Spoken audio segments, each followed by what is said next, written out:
കൃത്യം 1:38 ഈ അപകടമുണ്ടായത്. പറന്നു പൊങ്ങി ഏതാണ്ട് 1 മിനിറ്റിനുള്ളിൽ തന്നെ അപകടത്തിൽപ്പെടുകയായിരുന്നു എയർ ഇന്ത്യയുടെ AI-171 ബോയിങ് 7878 ഡ്രീം ലൈനർ വിമാനമാണ്. 11 വർഷം മാത്രം പഴക്കമുള്ള വിമാനം. അതുകൊണ്ട് തന്നെ സാങ്കേതിക പ്രശ്നങ്ങൾ ഉണ്ടാകാനുള്ള സാധ്യത കുറവാണ് എന്ന് വിദഗ്ധർ പറയുന്നു. പിന്നെ എന്ത് സംഭവിച്ചിരിക്കാം എന്നുള്ളതിൻ്റെ, എന്താണ് ഈ അപകടത്തിന് കാരണം എന്നതിൻ്റെ വിശദാംശങ്ങളൊക്കെ ഒരു അന്വേഷണത്തിലൂടെ മാത്രമേ ലഭിക്കുകയുള്ളൂ എന്നുള്ളതാണ്. ഇതിലിപ്പോൾ സംഭവിച്ചിട്ടുള്ളത് വലിയൊരു അപകടമാണ് എന്നുള്ളതാണ്.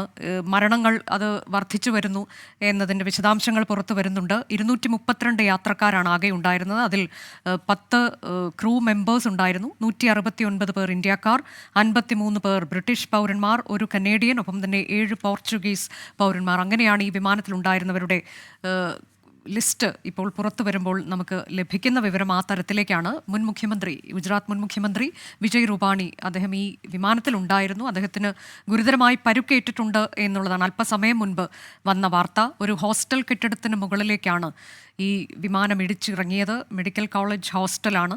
അവിടെ വിദ്യാർത്ഥികൾ ഭക്ഷണം കഴിച്ചുകൊണ്ടിരിക്കുന്ന സമയത്താണ് അപകടമുണ്ടായത്.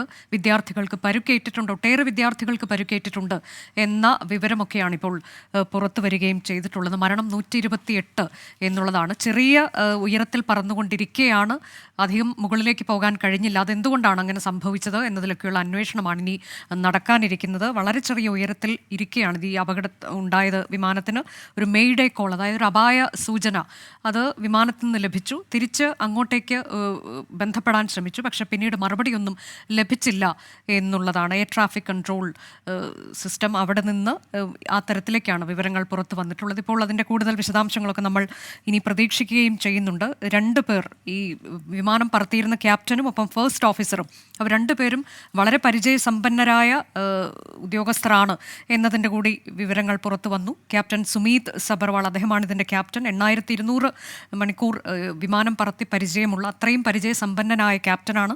ഫസ്റ്റ് ഓഫീസർ ക്ലൈവ് കുണ്ടർ, അദ്ദേഹം 1100ഓളം മണിക്കൂറുകൾ ഈ വിമാനം പറത്തിയുള്ള പരിചയം ഉള്ള ഉദ്യോഗസ്ഥനാണ്. അങ്ങനെ പരിചയസമ്പന്നരായ പൈലറ്റും ഫസ്റ്റ് ഓഫീസറും നിയന്ത്രിച്ച ഒരു വിമാനം. എന്ത് സംഭവിച്ചിരിക്കാം എന്നുള്ളതാണ് ഇനി അറിയാനുള്ളത്. ഇത് അധികം പഴക്കമില്ലാത്ത ഒരു വിമാനമാണ്. 11 വർഷം എന്ന് പറയുന്നത് വലിയ പഴക്കമുള്ളതല്ല. ഇത്തരം ഒരു വിമാനം ഇങ്ങനെ അപകടത്തിൽപ്പെടുന്നതും ഇത് ആദ്യമായാണ് എന്നുള്ളതാണ്. അജീഷ് ജയകുമാർ കൂടിയുണ്ട്. അജീഷ്, ഒരു ഹോസ്റ്റൽ കെട്ടിടത്തിന് മുകളിലേക്ക് ഈ വിമാനം പതിക്കുകയാണ്. അവർ ഭക്ഷണം കഴിച്ചുകൊണ്ടിരിക്കുന്ന സമയത്താണ് അപകടമുണ്ടായത്. ഒട്ടേറെ വിദ്യാർത്ഥികൾക്കും പരുക്കേറ്റിട്ടുണ്ട് എന്ന വിവരങ്ങളൊക്കെ പുറത്തു വരുന്നുണ്ടല്ലോ. നേരത്തെ നമ്മൾ ജനവാസ മേഖലയാണോ എന്നൊരു സംശയം, പക്ഷെ പിന്നീട് അതിന് തൊട്ടടുത്തൊരു മൈതാനത്തേക്കാണ് എന്ന തരത്തിലേക്ക് വാർത്ത വന്നു. അങ്ങനെയെങ്കിൽ അത് ആ തരത്തിലേക്ക് ഒരു ആശങ്ക വേണ്ടതില്ല എന്നതായിരുന്നു. പക്ഷെ ഇപ്പോൾ വീണ്ടും കുറച്ചുകൂടി ആശങ്ക ഉണ്ടാക്കുന്ന തരത്തിലേക്കാണല്ലോ വിവരങ്ങൾ. അനുജ പറഞ്ഞതുപോലെ തന്നെയാണ്, ഒരു മെഡിക്കൽ കോളേജ് ഹോസ്റ്റലിന് മുകളിലേക്കാണ് ഈ വിമാനം തകർന്നു വീണത്. ആ സമയത്ത് അവിടെ കുട്ടികളും ഉണ്ടായിരുന്നു. മെഡിക്കൽ കോളേജിൽ പഠിക്കുന്ന PG ഡോക്ടർമാരടക്കമുള്ളവർ ഇവിടെ ഉണ്ടായിരുന്നു. അവർ ഭക്ഷണം കഴിച്ചുകൊണ്ടിരിക്കുന്ന സമയത്താണ് ഈ വിമാനം ഈ ഹോസ്റ്റലിന് മുകളിലേക്ക് തകർന്നു വീണത്. അതിന്റെ ചില ചിത്രങ്ങൾ കൂടി പുറത്തേക്ക് വന്നിട്ടുണ്ടായിരുന്നു. അതായത് ഭക്ഷണത്തിന്റെ അവശിഷ്ടങ്ങളൊക്കെ, പാത്രങ്ങളൊക്കെ ആ ചിത്രത്തിൽ കാണാമായിരുന്നു. അതായത് ഈ കുട്ടികൾ ഭക്ഷണം കഴിച്ചുകൊണ്ടിരുന്ന സമയത്താണ് ഈ അപകടം ഉണ്ടായതെന്നാണ് നമ്മൾ മനസ്സിലാക്കാൻ സാധിക്കുന്നത്. നിരവധി വിദ്യാർത്ഥികൾക്ക് പരിക്കേറ്റിട്ടുണ്ടെന്നും ഈ സമയത്ത് റിപ്പോർട്ടുകൾ പുറത്തു വരുന്നുണ്ട്. ആരുടെയും മരണമൊന്നും ഇതുവരേക്കും സ്ഥിരീകരിച്ചിട്ടില്ല.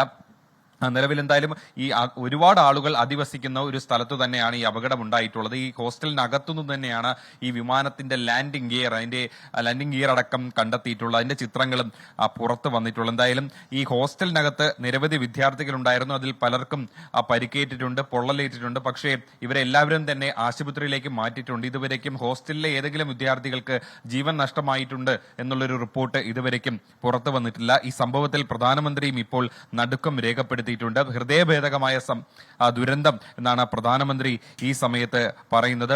മരിച്ചവരുടെ കുടുംബത്തോടൊപ്പമാണ് തന്റെ മനസ്സെന്നും പ്രധാനമന്ത്രി പറയുന്നുണ്ട്. മന്ത്രിമാരുമായും ഉദ്യോഗസ്ഥരുമായും ബന്ധപ്പെട്ടുകൊണ്ടിരിക്കുന്നുവെന്നും പ്രധാനമന്ത്രി പറയുന്നുണ്ട്. നമ്മൾ നേരത്തെ പറഞ്ഞതുപോലെ തന്നെ 11 വർഷമാണ് ഈ വിമാനത്തിന്റെ പ്രായം. 2014 എയർ ഇന്ത്യ ഈ വിമാനം വാങ്ങുന്നത്, ബോയിങ് 787 എന്ന വിമാനം.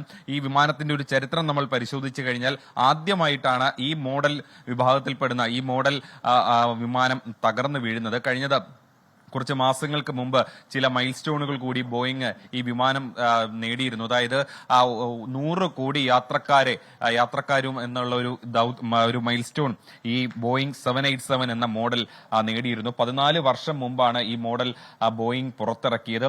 അത്രയും സുരക്ഷിതമെന്ന് ബോയിങ് അവകാശപ്പെടുന്ന ഒരു വിമാനമാണ് ഇന്നെന്തായാലും തകർന്നു വീണത്. അതിന്റെ ഈ അപകടത്തിന് കാരണം എന്ന് ഇതുവരേക്കും നമുക്ക് വ്യക്തമല്ല. 625 അടി ഉയരത്തിൽ, അതായത് 190 മീറ്റർ ഉയരത്തിലാണ് ഈ വിമാനം തകർന്നു വീണത്. അത് വളരെ ചെറിയ ഒരു ഉയരമാണ്. കെട്ടിടത്തിന്റെയൊക്കെ ഉയരം അത്രയേ ഉള്ളൂ ഈ വിമാനം പറന്നുയരുന്നത്. അതായത് വളരെ താഴ്ന്ന നിലയിൽ പറക്കുമ്പോഴാണ് ഈ വിമാനം തകർന്നു വീണത് എന്നാണ് ഫ്ലൈറ്റ് എക്സ്പേർട്സുകളൊക്കെ ഇപ്പോൾ പറയുന്നത്. അതിന് മുമ്പേ തന്നെ ലാൻഡിംഗ് ഗിയറുകൾ 500 അടി എത്തുന്നതിന് മുമ്പേ തന്നെ ലാൻഡിംഗ് ഗിയറുകൾ മുകളിലേക്ക് ആക്കേണ്ടതാണ്. പക്ഷേ അതൊന്നും ഇവിടെ നടന്നിട്ടില്ല. എന്താണ് പറ്റിയത് എന്നുള്ളത് ഇതിൽ അവസാന ഘട്ടത്തിൽ പരിശോധന നടത്തിയാൽ മാത്രമേ മനസ്സിലാക്കാൻ സാധിക്കുകയുള്ളൂ. നിലവിൽ ഇന്ത്യയുടെ തന്നെ എയർക്രാഫ്റ്റ് ആക്സിഡന്റ് ഇൻവെസ്റ്റിഗേഷൻ ബ്യൂറോ ഇതിലെ സംഘാംഗങ്ങൾ ഈ അഹമ്മദാബാദിലേക്ക് തിരിച്ചിട്ടുണ്ട്. അവരവിടെ എത്തി വിശദമായി പരിശോധന നടത്തും. പരിശോധനയ്ക്ക് ശേഷം മാത്രമേ എന്താണ് ഈ അപകടത്തിന്റെ കാരണം എന്ന് നമുക്ക് വ്യക്തമാക്കാൻ സാധിക്കുകയുള്ളൂ. നിലവിൽ എന്തായാലും ഈ ഹോസ്റ്റൽ കെട്ടിടത്തിന് മുകളിലേക്ക് തകർന്നു വീണു. ഹോസ്റ്റലിലെ വിദ്യാർത്ഥികൾക്കടക്കം പരിക്കേറ്റിട്ടുണ്ട് എന്നുള്ളതാണ് ഏറ്റവും ഒടുവിലായി ലഭിക്കുന്ന വിവരം. എന്തായാലും ബോയിങ് അവർ ഏറ്റവും സുരക്ഷിതമെന്ന് അവകാശപ്പെടുന്ന ഒരു വിമാനമാണ്, ഒരു മോഡലിലാണ് ഇങ്ങനെ ദുരന്തത്തിൽപ്പെട്ടത്. അതിൽ 100-ലധികം പേർക്ക് ജീവൻ നഷ്ടമായി. കൂടുതൽ പേർക്ക് ജീവൻ നഷ്ടമായിട്ടുണ്ടോ എന്ന് നമുക്ക് അറിയില്ല. അത് റിപ്പോർട്ടുകൾ വരുന്നേ ഉള്ളൂ. നിരവധി പേർക്ക് പരിക്കേറ്റിട്ടുണ്ട്. ഇവരെല്ലാം ഗുരുതരമായി ആശുപത്രിയിൽ ചികിത്സയിൽ കഴിയുകയാണ്. എന്തായാലും മന്ത്രിമാരടക്കം, ആഭ്യന്തരമന്ത്രിയും വ്യോമയാന മന്ത്രിയും അടക്കമുള്ളവർ അഹമ്മദാബാദിലേക്ക് തിരിച്ചിട്ടുണ്ട്. അവിടെ രക്ഷാപ്രവർത്തനം ഊർജിതമായി നടക്കുകയാണ്. സൈന്യവും ഈ രക്ഷാപ്രവർത്തനത്തിനായി ഇറങ്ങിയിട്ടുണ്ട്. ഏറ്റവും ഒടുവിലായി നമുക്ക് ലഭിക്കുന്ന വിവരമനുസരിച്ച് ഇവിടെ ഈ അർദ്ധസൈനിക വിഭാഗത്തിനോടൊപ്പം സൈന്യവും ഇവിടെ രക്ഷാപ്രവർത്തനത്തിന് ഇറങ്ങും എന്ന് തന്നെയാണ്. എന്തായാലും ബ്രിട്ടീഷ് പ്രധാനമന്ത്രിയും ഈ ദുരന്തത്തിൽ നടുക്കം രേഖപ്പെടുത്തിയിട്ടുണ്ട്. ഇന്ത്യൻ സർക്കാരുമായി നിരന്തരം ബന്ധപ്പെട്ടുകൊണ്ടിരിക്കുന്നു എന്നാണ് അദ്ദേഹം ട്വിറ്ററിൽ പോസ്റ്റ് ചെയ്തിട്ടുള്ളത്. അവരുടെ ബ്രിട്ടീഷ് പൗരന്മാർക്കായി ചില ഹോട്ട്ലൈൻ നമ്പറുകളും ബ്രിട്ടൻ ഇറക്കിയിട്ടുണ്ട്. എന്തായാലും 51 ബ്രിട്ടീഷ് പൗരന്മാരായിരുന്നു ഈ വിമാനത്തിൽ ഉണ്ടായിരുന്നത്. നിരന്തരം ഇക്കാര്യത്തിൽ ഇന്ത്യൻ സർക്കാരുമായി ബന്ധപ്പെട്ടുകൊണ്ടിരിക്കുന്നു എന്നാണ് ബ്രിട്ടീഷ് പ്രധാനമന്ത്രിയുടെ ഒരു ട്വീറ്റ് ഈ സമയത്ത് വന്നിട്ടുള്ളത്. എന്തായാലും വലിയ ദുരന്തമാണ്, നടുക്കുന്ന ദുരന്തമാണ്. ഇതിൽ മരണസംഖ്യ ഇനിയും ഉയരാനുള്ള ഒരു സാധ്യത നിലവിൽ നിലനിൽക്കുന്നുണ്ട്. പരിക്കേറ്റവരെ തൊട്ടടുത്ത ആശുപത്രികളിലേക്ക് മാറ്റിയിട്ടുണ്ട്. ചിലരുടെ നില അതീവ ഗുരുതരമാണ്. അതിൽ മുൻ മുഖ്യമന്ത്രി വിജയ് രൂപാണി അടക്കമുള്ളവർ ഉണ്ട്. അനുജ.